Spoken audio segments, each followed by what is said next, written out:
So kenkoche wano. Mpola otandikirawo. Nafenga bwe tugira. Naffe tetuli bulungi. Okay, akoyanziza nnyo Nalongo. Amina. Okay. Rashida, weesigame, wengereke mabega. Nalongo omulabe tumaze omubuuzaako. Sina nnyo kyamaanyi kyamugamba naye ansanyusizza. Mwala mulungi wagonjebwa. Ate nawe bagamba omuntu abantu bagamba nawe oyogeza ddemu toli wagonjebwa. Nga wento. Era mwala munnange. Ninamu 5 zange. Kanzimu wadde sina nnyo ke katono ke nnina. Olaba leero. Yogera nnyo. Yanziza nnyo. Yanziza nnyo sebo. Nange nabadde nawoko. Kasita akatini. Tozirabanga nnyingi n'onsolooza nnyo. Nzigamba n'ogamba wano ne kale. Ninamuko nengenda kwa kati nange nagendaga na safari. Nendaga. Wekawe wetowezza nawe ekyesatu. Kale kati so Mune Uganda tukwaniriza okuva ebweru era nga tuli beeteefuteefu okutambuza. Tulina obumanyirivu mu kuvuga ate era ku miwendo egisaanidde. Kati nno gwe yeetaaza okupikinga ku kisaawe okutuusa ewaka ewuwo tweyune ate era naawe ateekateeka okugenda ebweru twekwate tukutambuze okuviira ddala ewaka paka ku kisaawe. Kati nno mwanattu toddamu kumenyekana migugu ng'entambula weeri tukubire ku ssimu noti 7 noti 6 9 724 oba noti 78 29 52.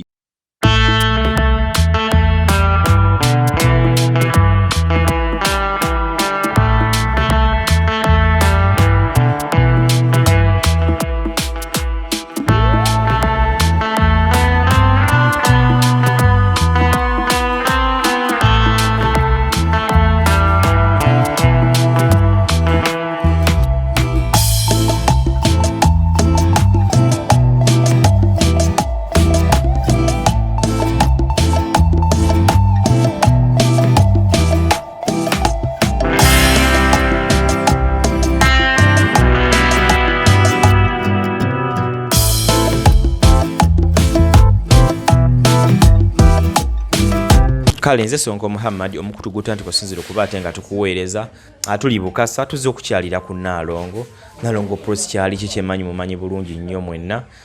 Nina abakulu benze nabo mubamanyi bano sigwa mulundi ogusoose okuba ate nga mbalabako tubadde gye tuli waka ne bagamba Nalongo tugende tukyalire ku Nalongo tumulabe kutumubongeko just kati nnyo then tukome Nalongo oli otya? Ndi bulungi sina buzibu. Obulamu bulikiriya? Iya. Akaviiri. Gwe nsoma naye yasibye. Ato yogedde wangambye abantu entuuka wano bagambe nti nno Nalongo ziyataddemu ssente n'oziba akaviiri. Ate ompaddeyo. Kale gwe wasindisa ssente. Nze yasindisa ssente. Nze yasindisa ssente n'okusiba akaviiri. Obulamu buli butya? Bulungi. Akaviiri kakutuddemu bulungi kano ke bayita batya? Kiswahili. Kano ke Kaswahili? Ebyaddala? Iye. Okay, bakasibye ddi kano? Leero. Bakasibye leero? Nenga oli otya obulamu buli butya ebintu bitambula? Iye bitambula ndi bulungi sirina buzibu. Okusoma kati kutuuseewo? Ngenda njiga. Genda oyiga mpola mpola. Kati otuuse like singa otugamba nti kati enviiri nga gundi nzigezaako kino kigezaako obwe kityo. Weave pozi yenema. Niyongeza ku ddoboozi. Weave ne penso sinaba biyiga. Weave ne penso byoyigamu obulamuko. N'ebirala kwaliwo ekitambula. Iye. Okay. Bano bamanyi. Ye by the Rosemba yokujja waka bali bazo bayita banabo. Bayite bana bakujja. Temwamusanga yo Nalongo ewaka. Ate ono naye tomulabangako? Namulabako n'oli. Naye ono omukulu wane? Ono usooka weyanjulire Nalongo akutegeera. Jebaleko Nalongo. Bayogerako ne mukulu Dr Katiko. Omuwulire agambye ati? Ate lwaki okkiriza nga towulidde amuddiremu? Nze Dr Katiko. Ani? Dr Katiko. Tumubuddokita musawo. Mubuuze musawo ajjanjaba biki? Otyo mubuuza. Kale tuzze kukyalira ku Nalongo just tukubuzawo kati nnyo then tubeere nga tweyongerayo abakulu tubaddeyo waka ne bangamba byo tukulaba mugamba byo ino omukazi Nalongo aliwo twagala mulaba ko tebakulabangako. yongera obagambe dino ye gwe Nalongo nkwate nako bwoti ogambe yono Salongo yono Salongo wange layiri ebyaddala katulina Nalongo abantu bamanyi okuma omuliro mu comment section yawo Sonko oliva mu Nalongo Sonko simanyi biki Nalongo wuuno tubirawo naye mpola naye saidi ntuze ne Katiko buuzako ku Nalongo Oli otya Nalongo? How are you? You good? Nalongo mbadde nina shine kasooka mubuuzeeko Oli otya Nalongo? bulungi Gigenda gitya? bulungi Webale kusoma. kale nyawo nawe bale kusimba Tukuzamu amanyi tigenda mu maaso ng'osoma. Asome nnyo kuba bangi beegomba okubeerako wano waali nga tebaliiwo. Kyenyongera okugumya kale ojja kubeerawo tewali kigaana. Rashida ono Nalongo muwala munno wanyumizako naye ku story yo nga bwetambula wala mutera ofuna embuto nga muli under age Nalongo naye kyamutuukako okwo naye kati wali obulamu butambula mpola mpola limbi ya kusoma kinga gwe omuwala kyoyinza okugamba muwala munno about ebintu ebifaanaganako ng'ebyo ebyo bibaawo kuba nange kyali kintuuseeko okwo naye kyenyongera omugamba nti by'abasajja asooka abyesonyiwe asooka asome amanye nti alina omulimu gwe ogw'omutwe afune ekifo wanaakolera eby'abasajja ebyo byo asooka abyesonyiwe bwesonyi kuba bangi beegomba wano waali nga tebasobola kutuukawo kyenyongera omuzzaamu amaanyi tikusoma n'okumugumya ebyaliwo ebyabyerabire obiwulidde naye kati kolina kyoyinza okugamba yo Nalongo ono bamu abasajja ogamba bugambi Rashida atusulya No, I have one. Kale ensonga enkulu afokasinga nti mu maaso ndi ntya ngenda beera ntya kyalina osooka okusinziirako bino nti omusajja akugambe nti nze ngenda kukolera ebyomu maaso tobifaako gwe kola ekikyo ogambe nze nga nze ki kyengenda okuba nga ndi mu maaso ebyabasajja bijja kukola ki bijja kujja luvannyuma abasajja batera okulimbalimba mulimba si baterawo mulimba nze ku ssaawa zino nga nze siri mu kulimba naye abasinga balimba negwe mbalimba tolimba sirimu oyogera mazima ndishuwa kuba nina vision engamba nti munange mwagadde nja beera naye oba mu nsonga ki ngenda beera naye yensonga eyo sitegeera nti nja beera naye mulimbeera naye wabaawo oli nti bwabaawo obuzibu n'amala nti n'atandika okutankana n'abuukabuuka oyo abaki abamulimba naye n'agamba nti waliwo ekiguddewo n'agamba kale katukipamba ne tukikole ki tukikwasaganye naye nga ku ssaawa zino Nalongo mbadde muwulira naye kyemusaba afokasinge mu ky'omu maaso abeere settled akole ekikyenga ye bw'aliterera n'agamba nina ekyange kyentuuseeko nga nze omukyala afune omuntu naye nga si ssaawa zino obiwulidde ebigambo bya Katiko family babayita bakatiko family Dr Katikandi family mbiwulidde oyinza kubaddamu kiniera eyo omulabi oyinza abantu bayinza bawakusuubiza ki era nange ngenda soma enviiri njagala oziyiga njagala obuyiga enviiri okay so kitambula singa enviiri bibanga ebiwedde ng'obimaze obisomawo bize plani ye eri kyeddako ngafuna ng'ofumbirwa antiprosi yaŋŋambye antiprosi yaŋŋambye nti nonsobola obeera awaneno nga nkolamu eno saalooni nga mbeerera ddala awaneno kale tulina Nalongo kyali kiprosi Nalongo nomumanyi bulungi nnyo tubaddekoko naye for some time story yabadde abagoberera okubeera mbadde nga mugiraba naye kati no gye tujja ntumukyalirako then tumanyi tukola ki ne tuddayo era ali eno gyali mu kubangulwa oba okuyigirizibwa ebintu the good thing ye prosi ate n'omukyala naye amusomesa naye ye prosi so ebitembeera nebeera nga etambula ng'egenda mu maaso nze kubuuzako obuuza n'abakulu naye k'otugambayo ngenda bawerekerako ogenda kutuwerekerako k'otugambayo oba nkutwala osuleyo olunaku lumu olyokodde amanyabo lumu lwokuba 2 oba 3 kale 2 ate webanga wiiki ogaana tugenda tusuleyoko nga wiiki ogaana anti nnokomawo okusoma ebibeere so toyagala zisoke 2 naye si leero kuba leero tuze tulina gye tulaga naye maaso awala skiti zetwetaaga okuzannya naawe enviiri zitwala bbanga kine ziba nga zikadde eno osiba endala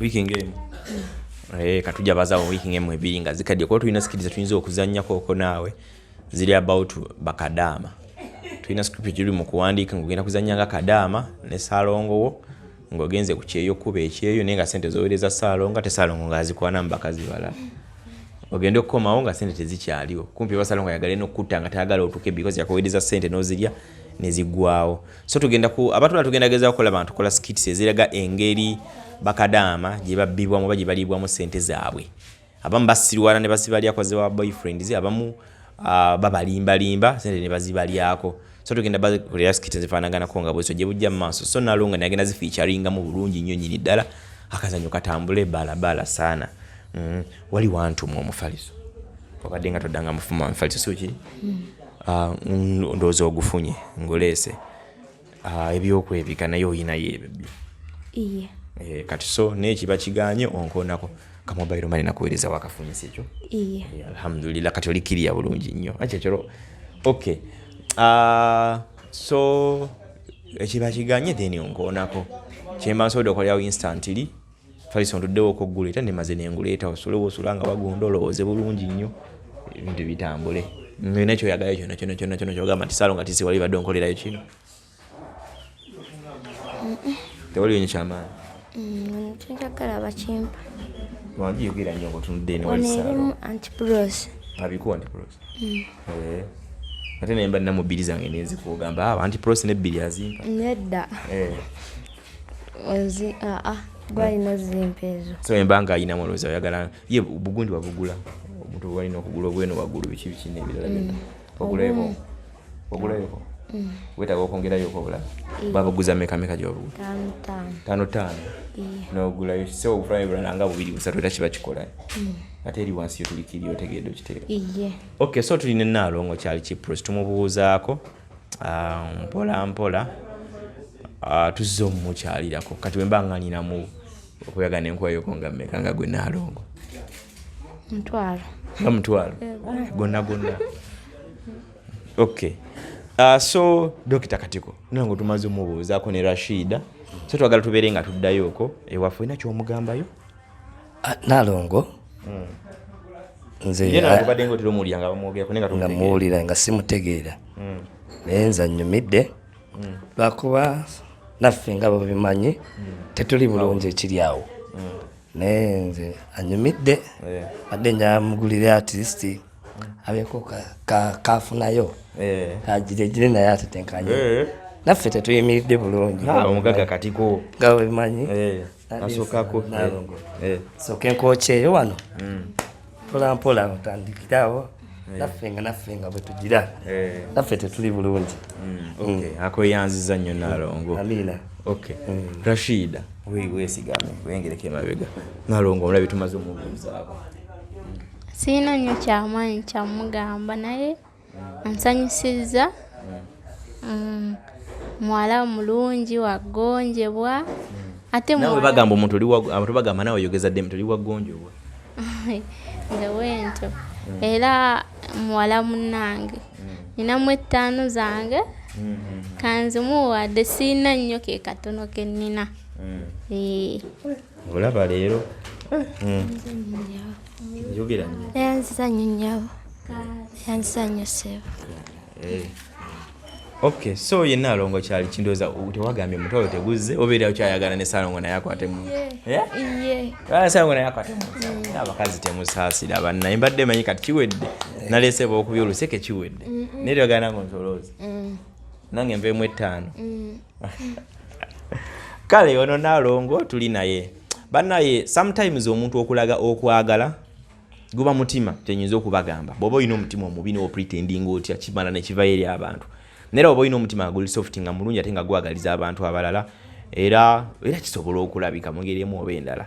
Nalongo no kati yatufuuka part of my family saagala mbalimbe era naye mbanga najendi yo nakuba esimu n'agamba Saalongo kino waliwo ekiganye saagala mbalimbe mbasiwulira bulungi paka nga lw'ebituukiriziddwa kubanga tubaddeko n'abantu bangi nga tubayambako ne babaako olugendo lubaako bwe lukoma naye naye tukyali naye Nalongo kale sijja kugaana. In fact waliwo omukyala gweyogerako naye ku simu omujjukira omukyala oyo ebimu nze nzija nembikola ku side yo nenga olusi lwaba mbeera behind oba okitegeera nti kuba ali wansi ab'omufaliso byali bikalubyemunko so omukyala nabaddeko naye yampisa nengenda nemusinkanako nenyumyamuko naye n'abaako ebimu ku nga olaba nti ongamba Saalongo ka mobile money tisi nekaba kamutwalo nenguteekako nenkola bwe nti nange oluusi wabawo abanyambako nga mikwano gyange oba okitegeera nange nganze ng'omuntu nange nenkwatako omusawo nembako kyenkola kyenteteekanya Madam Prosen yasigala tubanjayo so kiri oli kampozi nga twagadde bire ebyokutikira n'ebino bino ebyawono twasitolinga kale so weebityo nno ebitambula kale nange nabadde ngawooko akatini tozirabanga nnyingi n'onsolooza nnyo zigamba n'ogamba wano ne kale inamuko naye ngenda ku akatisi nange nagendaga na safaari ngendaga wekawo ekyebatoweziza naawe ekyesatu kale kati so osobola okufunamuko ebyetaagisa ebibyo tokolanga luli nalaba mwafuna ssente awo nagenda olaba ngaokoze baby hair neŋŋamba Saalongo wendi ate wenyiririzaani ng'ate nze wendi Nalongo namalako nagenda nango seba akoze baby hair akaze omuntu neŋŋamba yinyiririza nze wagwana kale tatugenda sukawo banywanyi olunaku olwaleero mbadde nze okukyalira ku Nalongo wange n'abakulu baŋŋambe mbaleete balabe ku Nalongo wange so era nkikoze so kati wetwogera twaguddayo waffe bweyogerere obulamu butambula ate nga bugenda mu maaso inshallah taala mwena abaza tuyambako okuva emabega yonna mwebali nnyo mwebali eddala banywanyi tujja bate nga tukomawo nga tumukyekingako paka inshallah Allah banaaba yongedde ogazi y'ensawo yange obanga n'abaana bankwatiddeko nsuubira Nalongo munoonyeza emitwe emirala nga 35 kwana Nalongo tumuteeke mu bantu abagenda ofuluma ne gawuni tuwanike enkofiira bwe tuti nga bayimba akayimba ka gravity kali iwe wiina nga Nalongo wangono nga yambadde gawuni bubi ndoza olira bulungi nga ndi kuli wano kumpi olira wendango ine emirembe oli yange ensi eweddeyo yogera oti nga abantu bakulaba olina ensonyi